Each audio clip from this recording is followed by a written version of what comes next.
he is shy he is shy he is timid he is timid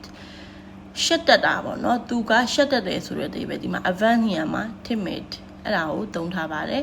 she is funny she is funny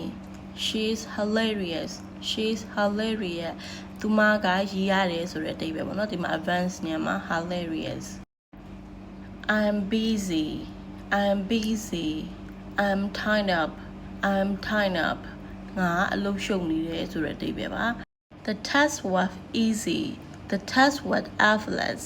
The test was easy The test was effortless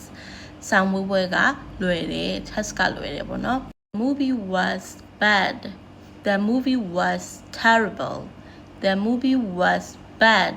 The movie was terrible ဒီရုပ်ရှင်ကမကောင်းဘူးညံ့တယ်ပေါ့နော်ဆိုးတယ်ပေါ့Okay အဲ့ဆိုရင် you good ပြောပြလိုက်တယ်ဒီ normal နဲ့ advanced နဲ့ပေါ့နော်ဒီ sentence လေးတွေကိုနားလည်မယ်ထင်ပါတယ်ကိုကဘယ်လိုမျိုး advanced တွေကိုသိတယ်ဘယ်လို normal နဲ့ advanced ဘယ်လိုမျိုးလေးတွေသိလဲဆိုတော့ comment မှာကိုဖြည့်ကြည့်ခဲ့ပေးပါနောက်ထပ်ဗီဒီယိုတွေမှာပြန်တွေ့ကြမယ်နော် bye thank you for watching